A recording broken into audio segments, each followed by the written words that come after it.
platicarles sobre un tema que a muchos de nosotros nos está afectando en esta pandemia del COVID, los problemas para dormir, los trastornos del dormir, que pueden ser desde no dormir, dormirnos muy tarde, pararnos muy tarde o tener hipersomnia, es decir, sueño durante todo el día. ¿Por qué está pasando esto? Por el cambio de nuestros hábitos, porque si no estamos saliendo a trabajar, ya no tenemos horarios tan estrictos, pues entonces tendemos a recorrer nuestro horario para dormir. Podemos irnos durmiendo más tarde y nos levantamos más tarde.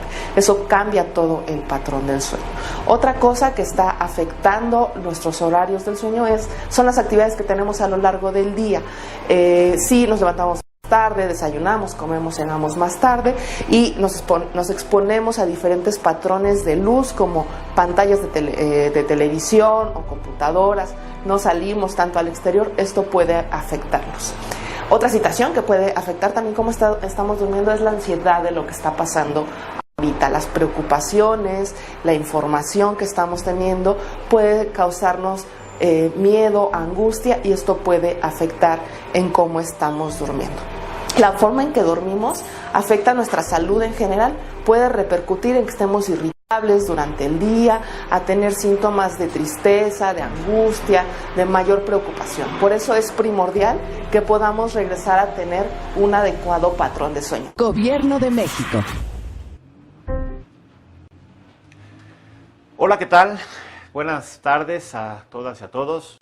Mi nombre es Alejandro Molina López, yo soy médico, soy especialista en psiquiatría, tengo una maestría y un doctorado en ciencias, todas ellas llevadas en la Facultad de Medicina de la UNAM. Mi especialidad en psiquiatría la llevé en el Instituto Nacional de Psiquiatría Ramón de la Fuente y acabo de cumplir justamente un año de estar trabajando en los servicios de atención psiquiátrica de la Secretaría de Salud Federal. En esta ocasión vengo a hablarles de un tema muy importante que se llama estigma y salud mental. Antes de empezar a hablar de las definiciones de estigma, tenemos que entender la importancia que tiene la salud mental. Muchas veces nos hacen creer que la salud mental es un complemento o es algo que puede ayudar a mejorar la calidad de vida de las personas o que es algo que es opcional. Que la salud más importante es la física y bueno, si tenemos un estado de bienestar mental, pues qué mejor, que la podemos pasar bastante bien si estamos con salud mental.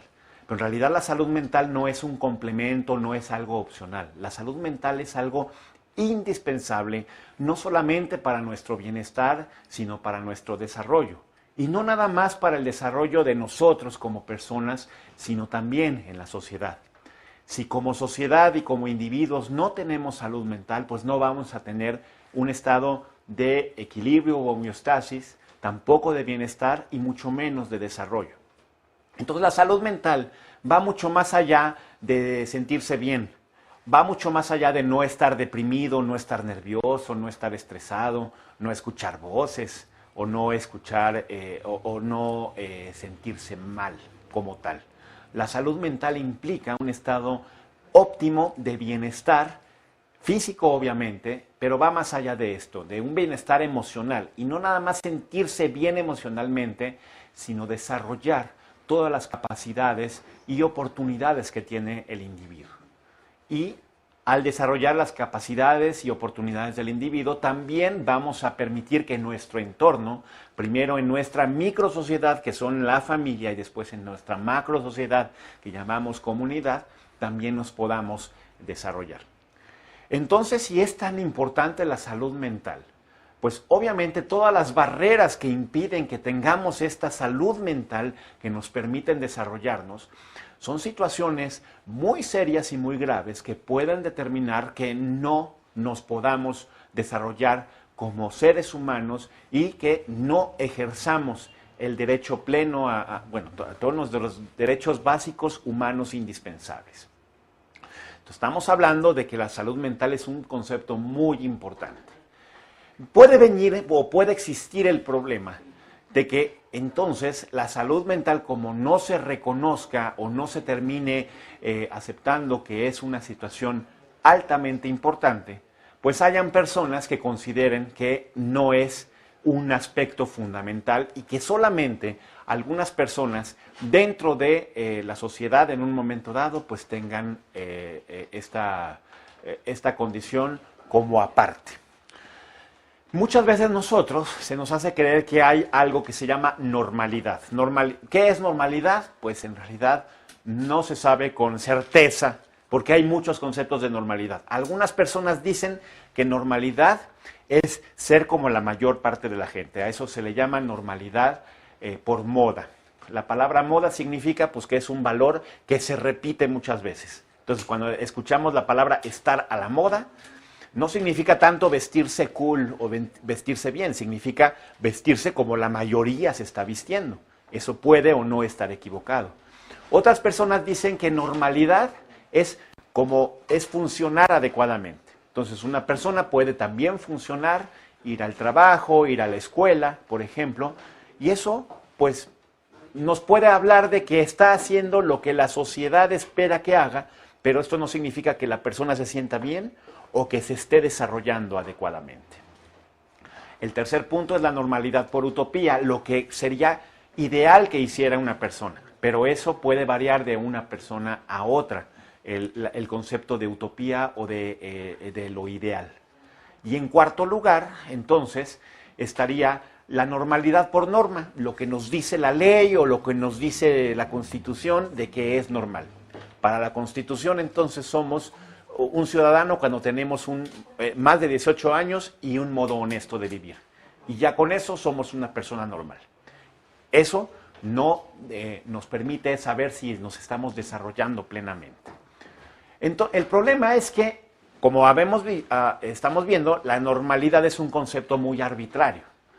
Y entonces puede ser que alguien diga no eres normal o sí eres normal, y si no eres normal, entonces vas a recibir un trato diferente a lo que implica o a lo que se te debería de considerar, tomando en cuenta que la sociedad establece un tipo de normalidad. Y aquí corremos el riesgo de que al no ser normal, según quién, pues quién sabe. La sociedad dice que esto es normal y esto es anormal. Y si tú no encajas en ese punto, entonces te voy a tratar diferente.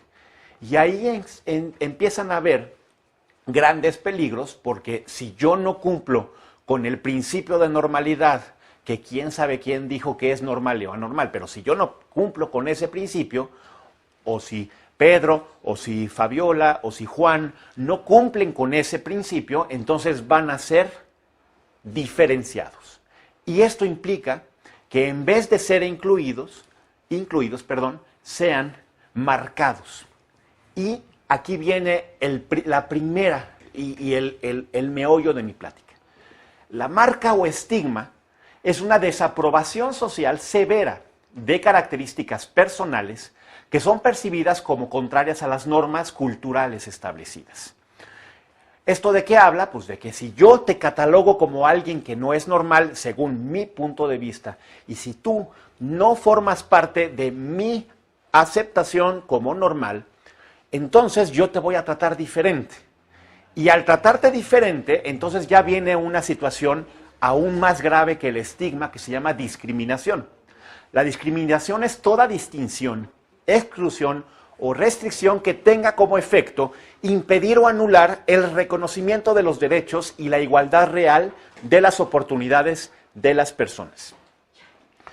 Vamos a suponer que yo pongo un restaurante exclusivamente de helados de vainilla, y toda persona que no le guste la vainilla, yo voy a considerar que es una persona extraña y que no debe entrar a mi restaurante.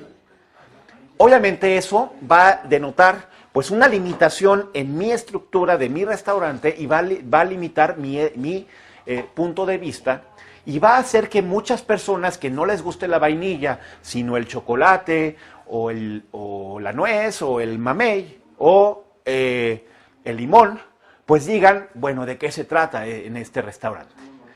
Si yo además les niego el acceso, pues estoy cometiendo algo que se llama discriminación. Suena absurdo, ¿verdad? Que nada más yo permita que la vainilla entra y los demás no entran. Bueno, así de absurdo ocurre cuando estamos discriminando a personas por su condición. Y lo escuchamos todas las veces y de hecho pues hay órganos sociales que se encargan de prevenir y de seguir esto, ¿no? Los conocemos a nivel local y a nivel federal, a nivel público y a nivel privado, condiciones o órganos que ayudan a prevenir la discriminación. Vamos a, hablando de esto, quiero hacer un reconocimiento de la doctora Jazmín Mora Ríos, que es una investigadora que ha estudiado mucho en México el estigma en salud mental. Vamos a pasar a la siguiente, por favor. ¿Qué pasa en salud mental? Bueno, en salud mental estamos viendo una situación muy importante. Hay una encuesta, un estudio que hizo mi maestra, la doctora María Elena Medina Mora, que ya es un estudio que tiene un poco más de 15 años. En 2003 se publicó un estudio que se llama la Encuesta Nacional de Epidemiología Psiquiátrica. En este estudio se ve que más o menos el 28%, casi la tercera parte de las personas, tienen algún trastorno mental a lo largo de su vida. ¿Eso qué significa? Que prácticamente 1 de cada 3 personas tienen un trastorno mental o tienen un diagnóstico psiquiátrico a lo largo de su vida. 1 de cada 3 personas. Es muy importante que nos aprendamos esta cifra.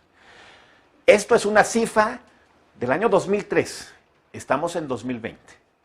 Han pasado muchas cuestiones sociales que han modificado mucho nuestra salud mental y no se diga actualmente en una pandemia tan impresionante como lo es el COVID-19. Si en 2003 éramos 1 de cada 3, imaginemos cómo ha cambiado esta cifra. El problema es que algo tan prevalente, algo tan frecuente, mucho más frecuente que otras enfermedades que yo podría mencionar como la diabetes o la hipertensión o quizá algunas otras condiciones médicas, que sí tienen acceso a los sistemas de salud. Ahora imaginemos que 1 de cada 3 personas que se sienten mal acudan a un servicio de salud y se les diga, aquí no atendemos ese tipo de personas. ¿Por qué? Pues porque estamos en un momento dado acostumbrados a que la salud solamente debe de llegar cierto camino. En la Facultad de Medicina y no digo mi escuela, sino todas las escuelas, generalmente nos educan para estudiar la anatomía, la fisiología, la bioquímica, y sí llevamos una parte de salud mental, pero son cursos demasiado breves. Terminando, nos dicen, ¿quieres ser cardiólogo? ¿Quieres ser dermatólogo? Bueno, pues haz un examen de residencia. Bueno, yo escogí psiquiatría. Hice un estudio de psiquiatría y una especialidad, es una especialidad que me gusta mucho. El problema es que solamente los psiquiatras podemos ver trastornos mentales de los médicos. Habemos alrededor de 4,000 psiquiatras en el país para 120 millones de mexicanos. Es una cifra que no cubre todo esto. También mencionan que los psicólogos, por ejemplo, pues también están para ver la otra parte. Pero ¿qué pasa con enfermería, con trabajo social? ¿Se dedican exclusivamente a esto? ¿O dónde está la parte de salud mental?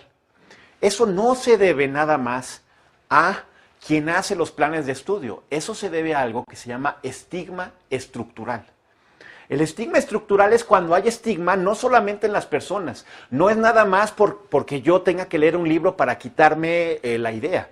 El estigma estructural es algo que está en la ley, está en la calle, está en las personas, está arriba, abajo, en todos lados está el estigma estructural. Es algo que se infiltra y que nosotros como sociedad actuamos. Un ejemplo de estigma estructural, pues es lo que se ha venido dando, más que estigma estructural, de violencia estructural lo vamos a manejar así. Un problema muy grave de salud pública, la cuestión de los feminicidios. Muchas veces viene esta situación en donde lamentablemente hay un asesinato de una persona del género femenino y se encuentran desde antes con muchas situaciones en donde hay estigma justamente, ¿no? Y la gente empieza a criticar.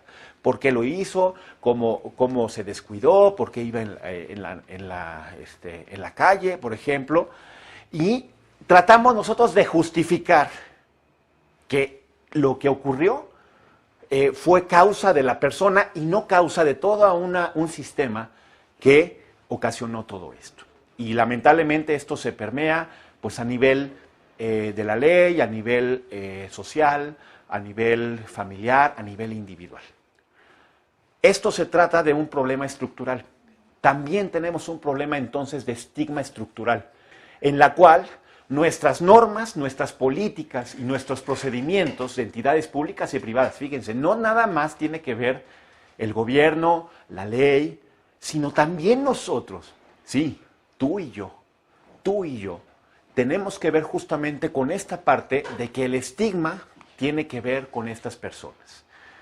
Y en la salud mental, por ejemplo, muchas veces, como rechazamos lo que no es normal según nosotros, y cuando alguien tiene un trastorno mental, lo podemos llamar con nombres peyorativos y que faltan a la dignidad de la persona. Por ejemplo, neurótico o neurótica, adicto o adicta, farmacodependiente, chantajista, dramático o dramática, y la más frecuente y la más utilizada y la más ofensiva, loco o loca, pacientito o pacientita, como si fuera un paciente diferente y más vulnerable, enfermito o enfermita, teatrero o teatrera, fíjense, a veces creemos que están haciendo teatro, traumado, traumada. Estas son palabras muy fuertes, pero que en un momento dado podemos llegar a escuchar. Te por ocho, te por ocha. Cuando vemos una persona en la calle que consume. Marihuano, drogadicto, débil de carácter, maniático. Son algunas de las situaciones que en un momento dado podemos escuchar. Son términos que tengo que mencionar para dar un ejemplo. La siguiente, por favor. Esto no es nada más. El estigma estructural se ve en todos lados. En películas, en radio, en ocasiones, el estigma estructural hace que todo el mundo le tengamos miedo a la psiquiatría, a la psicología, a la salud mental. Este es solamente un ejemplo, es una película hollywoodense, que la conocemos, no voy a mencionar el nombre, en donde se cataloga que un paciente psiquiátrico es un psicópata caníbal extremadamente peligroso. Y entonces, cuando escuchamos psiquiatra, no vayas al psiquiatra porque imagínate, te va a pasar como este personaje de la película y te van a encerrar en un lugar de alta peligrosidad. Terrible. Esto es parte de algo que se llama estigma estructural. La siguiente, por favor.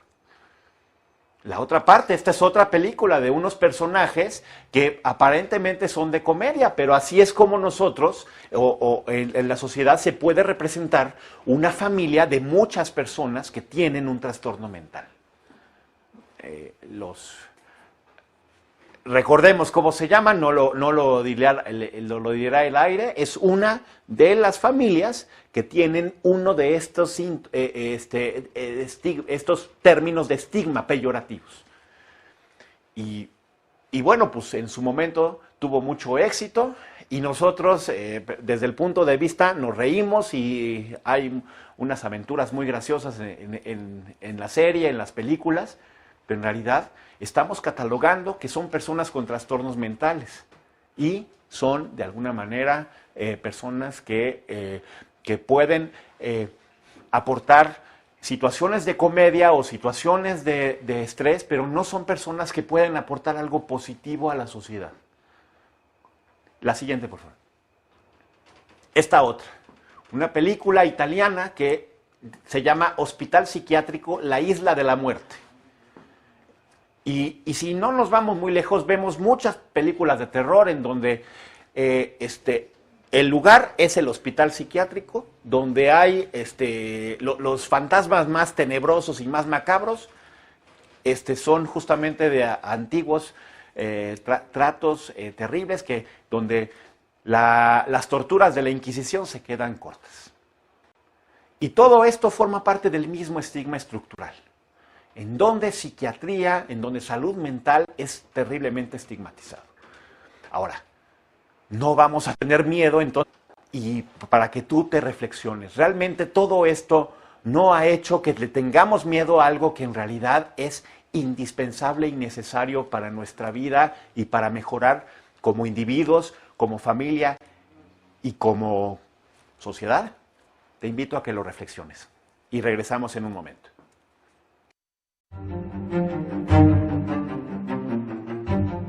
Las metanfetaminas, o también conocidas como cristal, son una sustancia de abuso que se ha distribuido ampliamente en nuestro país. El cristal o metanfetamina es una sustancia que por el precio cada vez es más barata porque se produce rápidamente, normalmente se hacen en laboratorios clandestinos, pero en México sabemos que hay un aumento.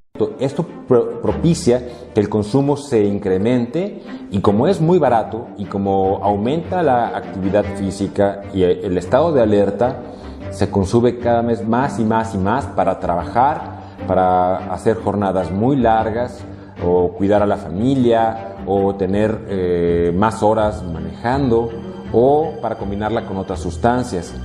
La metanfetamina es un riesgo importante para la incidencia de psicosis, especialmente durante la abstinencia, después de dosis altas, para cambios en la nutrición, para cambios en el ciclo de sueño. La abstinencia también se relaciona con depresión, con ansiedad y cambios en la conducta. El grave problema de la metanfetamina es que además daña gravemente el árbol respiratorio y el sistema cardiovascular. Gobierno de México. Durante la Jornada Nacional de Sana Distancia es importante que como pareja implementen buenos tratos. Antes de la contingencia, cada uno tenía su propio ritmo de vida, realizaban actividades por separado y ahora hay que procurar que eso se reproduzca en casa. Es importante que en pareja acuerden establecer un horario o una agenda de actividades, distribuir las responsabilidades de las tareas del hogar. Incluyan momentos para convivir en pareja. Pueden hablar, decir o expresar lo que sienten, miedo, ansiedad, tristeza, otras. No es recomendable impedirlas, bloquearlas o reprimirlas. El buen trato se puede expresar fomentando un ambiente de seguridad en el que se preocupen por la salud y el bienestar del otro. Escuchar con atención, respetar la opinión. Por ejemplo, pueden compartir recuerdos de momentos que contengan humor, chistes. El punto es reír juntos. Es importante que todo lo que hagan juntos sea con consentimiento de ambos. Esto incluye la vida sexual. Es importante reconocer que implica un esfuerzo estar en restricción de movilidad. Por eso es importante establecer y respetar un espacio individual para evitar la saturación y la irritabilidad que derive en violencia. En lo individual pueden realizar las actividades que cada uno decida por separado, incluido hacer nada, ponerse en contacto con su propio cuerpo o hacer otras actividades. Recuerden seguir todas las recomendaciones de autocuidado de la Secretaría de Salud. Si te cuidas tú, también cuidas a tu pareja. Gobierno de México. Gracias por estar de regreso. Obviamente los términos que mencioné hace un momento son todos peyorativos y son todos incorrectos.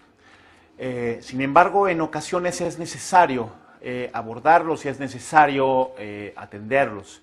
Y es muy importante que, así como otro tipo de condiciones que nos hacen diferentes, como por ejemplo situaciones o poblaciones en situación de vulnerabilidad, género, preferencia, orientación sexual, por ejemplo, todo eso que nos hacen diferentes, pues son motivos que no justifican de ninguna manera ni el estigma ni la discriminación.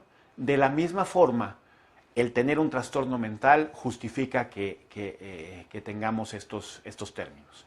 Y así como las condiciones que son en un momento dado diferentes, también tienen connotaciones que son peyorativas, que son indignantes. De la misma manera, yo mencioné algunas, ni siquiera son todas, de términos estigmatizantes y discriminativos hacia condiciones de la salud mental. Pero, ¿qué es la psiquiatría? Realmente la psiquiatría es lo que nos ofrecen las películas, pues no, la psiquiatría es una ciencia médica. Ciencia médica significa que se basa sus conocimientos en artículos científicos, en estudios estructurados, que al igual que lo son, por ejemplo, otras ciencias médicas como la medicina interna o la cardiología. Es decir, la psiquiatría está basada en conocimientos de estudios que pasan por un comité de ética y que son fielmente replicados, y en base a eso se actúa para hacer las intervenciones en términos de buenas prácticas. La psicología también se basa en estudios estructurados en conocimiento científico. Entonces, tenerle miedo a esto, aún cuando está basado en estrategias y en conocimiento científico, es algo completamente injustificado. Entonces, así como es de injustificado discriminar a alguien por su situación originaria, por su género, por su orientación sexual, por tener tatuajes, así como es de equivocado y de inconstitucional, también es de inconstitucional estigmatizar a una persona con trastornos mentales.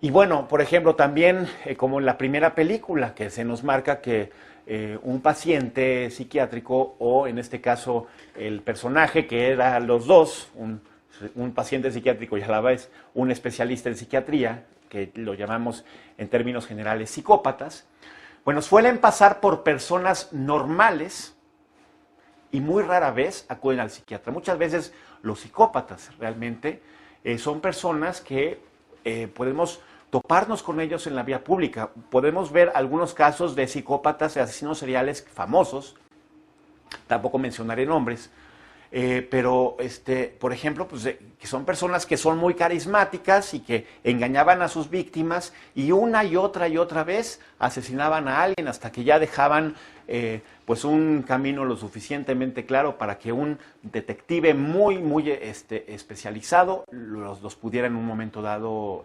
encontrar. Esos son del menos del 3% de las personas que en un momento dado pudiesen llegar, y son los que menos acuden al psiquiatra. Y algo muy importante, podemos pensar que el que acude al psicólogo y al psiquiatra todavía peor, pues está muy mal, que ya cayó en un estado de indefensión terrible, que ya la persona ya no hay nada que hacer y el último lugar a donde puede ir es con el psiquiatra. Y lamentablemente eso también es un problema de estigma estructural. Porque antes de ir con el psicólogo o con el psiquiatra nos dicen, ay, pues tómate una cerveza con los amigos, o vamos a buscar cómo te distraes. O la persona puede buscar estrategias no sanas, como por ejemplo recurrir a la violencia, recurrir a la promiscuidad, recurrir a otras cosas antes de atenderse o antes de tomar un mecanismo de adaptación más sano. Entonces, algo muy importante. Una persona que va al psicólogo o al psiquiatra no solamente busca aliviarse de un trastorno mental, está buscando ser una mejor persona. Es algo muy importante. ¿Tiene algo de malo ser una mejor persona? Yo creo que no. Yo creo que todos deberíamos saber y buscar ser una mejor persona. Más allá de mantener un ritmo de vida que le llaman zona de confort, que en realidad de confort yo no lo encuentro en ningún lado. Estar en una zona siempre repetitiva, siempre donde no hay retos, pero tampoco hay oportunidades. Yo creo que todos tenemos el derecho de siempre ser mejores personas. Y les voy a decir una cosa, ir con un especialista en salud mental es una forma muy adecuada de lograrlo. Es una forma muy adecuada de que te digan cuáles son tus áreas de oportunidad y cuáles son tus áreas de fortaleza para ser una mejor persona. Y más que pláticas motivacionales y buscar libros de autoayuda, los psicólogos y los psiquiatras estamos para ayudarte, para guiarte en una mejor forma.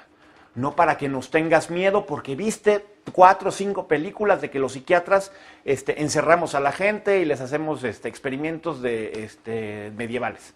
No, los psiquiatras estamos no solamente para ayudar, y los psiquiatras y los psicólogos y los especialistas en salud mental no estamos nada más para ayudar, sino también para orientar a las personas a ser una mejor persona. un mejor padre, un mejor hijo, un mejor hermano, un mejor profesionista, un mejor ser humano. ¿Tiene algo de malo eso? Yo creo que no. Más bien es lo que hemos aprendido, o más bien lo que hemos mal aprendido. La siguiente. El estigma tiene varios daños, hace daño, mucho daño. No nada más a la persona, a las personas que tienen una depresión, una ansiedad, porque también es otra cosa. Hablando de trastorno mental, creemos que son trastornos crónicos muy graves, que tienen una minoría de la población. Recordemos, la tercera parte de la gente tenía la tercera parte de la población mexicana en 2003 tenía algún trastorno mental. Estamos hablando de el 30%, casi, bueno, 28% en 2003. Seguramente esto ha cambiado. Pero si yo, por lo que me dice la vecina, por lo que me dice el amigo, por lo que veo en la televisión, tengo miedo de ir al psiquiatra, tengo miedo de decir, estoy deprimido, estoy ansioso, ¿qué van a decir? Porque es un riesgo real de que te juzguen y te estigmaticen por ir al psiquiatra, por tener algún diagnóstico. Obviamente las personas pueden tardar varios años. En estudios que ha hecho la doctora Shoshana Berenson, se calcula que en México son hasta 14 años. 14 años de que las personas se empiezan a sentir mal para que por primera vez vayan con un especialista en salud mental y digan, doctor, me siento mal. 14 años, es muchísimo tiempo. No todos, obviamente, son 14 años, es un promedio o es un estimado. Pero yo creo que los que han tenido o los que hemos tenido algún episodio de depresión o algún problema de ansiedad, una sola semana es un martirio tener todo eso. Imagínense 14 años. Y obviamente pues las personas se desesperan y pueden buscar mecanismos alternativos o simplemente nunca buscan atención en salud mental por miedo al rechazo o al estigma. Y este miedo es injustificado, es jurídicamente improcedente, es inconstitucional, pero es real, porque nosotros creemos que estamos bien por la definición de normalidad que alguna vez nos creemos que es lo correcto. Y las personas con trastornos mentales que no se atienden oportunamente suelen desarrollar adicciones, violencia, depresión grave o suicidio. Y de todas estas vamos a la alza. ¿Por qué? Pues porque obviamente muchas de ellas o la mayoría de ellas no se atendieron adecuadamente o se atendieron tardíamente. Y el problema viene cuando se presentan situaciones graves de intoxicación o abstinencia, intentos de suicidio, etc. Las personas buscan atención y les dicen, no estamos especializados en lo que usted está buscando. Y es la verdad, porque tampoco hay pues un programa o varios programas para atenderlo adecuadamente. Y bueno, los profesionales de la salud también son alcanzados por la discriminación y el estigma estructural, lo cual es más grave. O sea, es decir, no es cuestión de ignorancia nada más, no es cuestión de ponerse a leer, es una situación de estigma estructural que alcanza no solamente a las personas que tienen un nivel socioeconómico medio o bajo o hasta alto, estamos hablando de los profesionistas, de los mismos médicos con especialidad, maestría y doctorado que creen que ir al psiquiatra es de locos o de personas que están muy mal.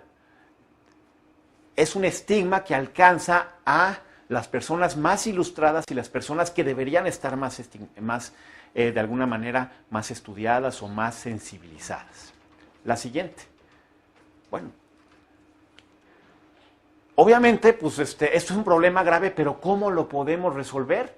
Si nos alcanza en todos los niveles y a todos. Bueno, algo muy importante es que cada uno de nosotros somos un elemento dentro de un enorme sistema llamado sociedad. Es decir, si nosotros entendemos una teoría que se llama teoría general de sistemas, que es una teoría de la física, pero que se aplica a los sistemas biológicos, y el maestro de la Fuente utilizaba esta teoría para fundamentar científicamente que la atención en salud mental tenía que ser biopsicosocial.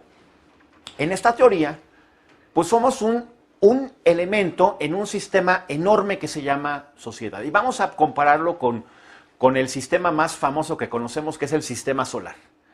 El sistema solar pues, lleva pues, como jerarquía principal el Sol. Hay los planetas, que son Mercurio, Venus, Tierra. Hay algunos más grandes, otros más lejanos, otros más pequeños, otros de roca, otros de gas. Son todos diferentes. Todos tienen órbita diferente. Unos giran más rápido que otros. Otros, por ejemplo, me parece que Saturno da la vuelta sobre sí mismo, que Saturno es muy grande, en cuestión de menos de 12 horas, siendo que nosotros en 24, y por ejemplo, los planetas más lejanos se tardan más, y cada uno tiene diferente temperatura, pero son diferentes. También hay lunas, asteroides, cometas, todo es muy diferente, pero todo forma parte de un mismo sistema. Entonces, por ejemplo, una luna de Júpiter tal vez parezca muy lejana y no pueda hacer mucho por el equilibrio, pero esa luna de Júpiter de alguna manera forma parte y atribuye un granito de arena como tal, desde su perspectiva. Quizá Júpiter es muy grandote, pero es de gas, y entonces él trabaja en otra forma, y los asteroides también, y los cometas igual. Cada uno de nosotros entonces, como el sistema solar, formamos un elemento quizá pequeño, quizá mediano, quizá grande, quizá jerárquicamente grande, quizá no, pero cada uno de nosotros formamos parte de ese sistema, y en un momento dado en nuestra vida podemos tener alguna situación que nosotros estemos experimentando como estigma. Cada uno de nosotros entonces, en nosotros o en otra persona, entonces cada uno de nosotros debemos o podremos, deberíamos o podemos aportar un granito de arena en nuestro sistema, en ese sistema, protegiendo los derechos y las oportunidades de las personas con trastornos mentales. Muchas veces tenemos a decir, es un problema que no me toca, es un problema que no me afecta directamente, pero nada termina por ser estrictamente ajeno a nosotros, y nosotros, como parte de ese sistema, también nos corresponde una parte. Al gobierno le corresponde una parte, a quien elabora las políticas públicas le corresponde otra parte, a la parte educativa le corresponde otra parte. No es nada más de una sola persona. Y a nosotros también, desde la sociedad, nos corresponde otra parte. Cuando nosotros solamente responsabilizamos a uno y a otro, pues esto no se hace de la misma forma, ¿no? Y algo muy importante, y con eso yo voy a terminar esta plática. Una persona con trastorno mental, habitualmente pensamos que es una persona que siempre estará en desventaja con los demás. Pero nosotros hemos visto que una persona con trastorno mental con oportunidad de tratamiento, es decir, que puede tener acceso a ese tratamiento que de otra forma la brecha de atención o el estigma o la discriminación lo hubiera terminado, cuando recibe un tratamiento y ese tratamiento es eficaz y eficiente, puede desarrollarse incluso mejor, nos llama la atención. O sea, todos pensábamos que la liebre iba a ganar y resulta que gana la tortuga. La tortuga no gana por veloz, sino por resiliente, y porque tiene, pues, fijo el hecho de ganar y de, en un momento dado, salir adelante y, sobre todo, ser alguien mejor. Recuerden eso. La salud mental no solamente es para sentirse bien. La salud mental es para ser una mejor persona y de aquí partir para hacer mejores personas también a los demás. Les agradezco mucho su atención. Con esto yo concluyo. Muchas gracias. Ok. Hay aquí algunas preguntas. Vamos a ver, con mucho gusto. Gracias. A ver.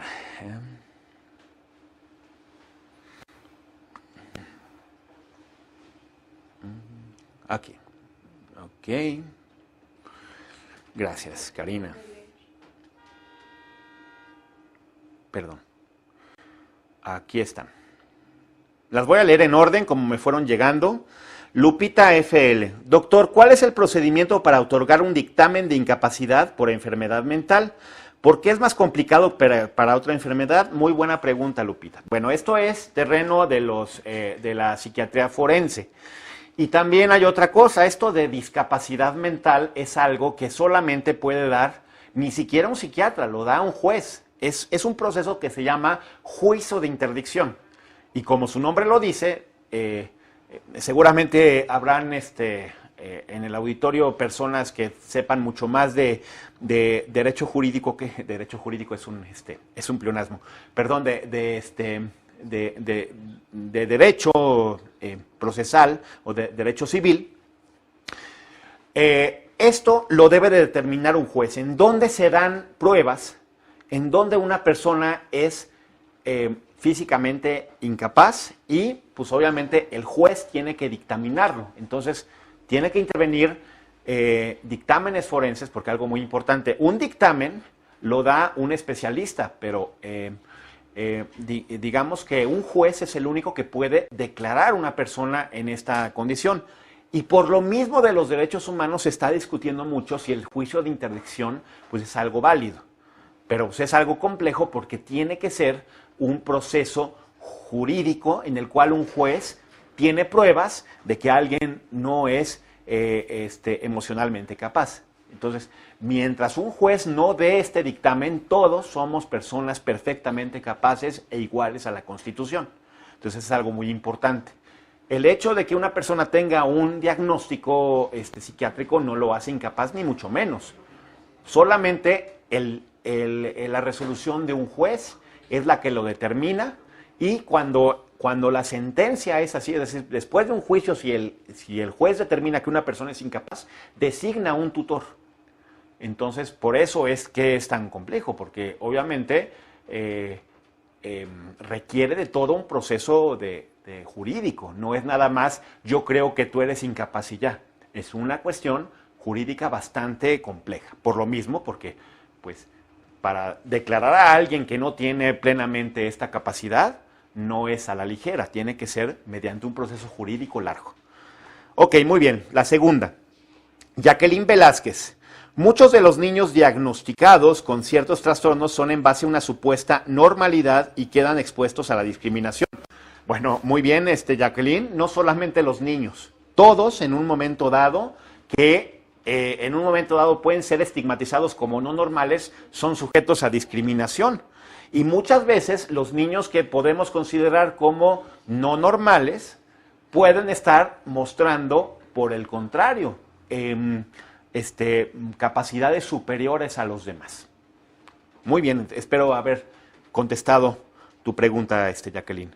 Muy interesante, doctor. Muchísimas gracias, Medellín Eli. Muchas gracias, muy amable. Y Telma Pedrosa, me ha gustado su analogía del sistema solar y el sistema social. Gracias, Telma Pedrosa.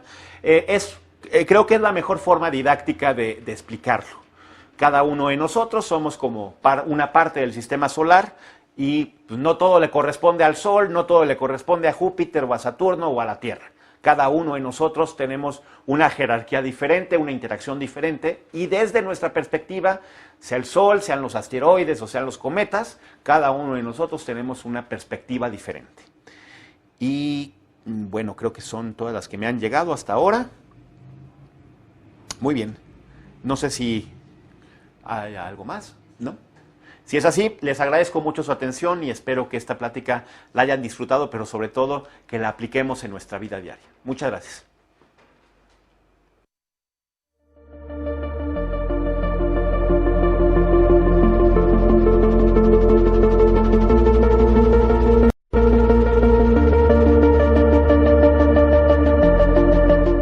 La Línea de la Vida es un servicio dedicado a la atención y promoción de la salud mental, así como a la prevención, recuperación y rehabilitación de sustancias psicoactivas y emergentes.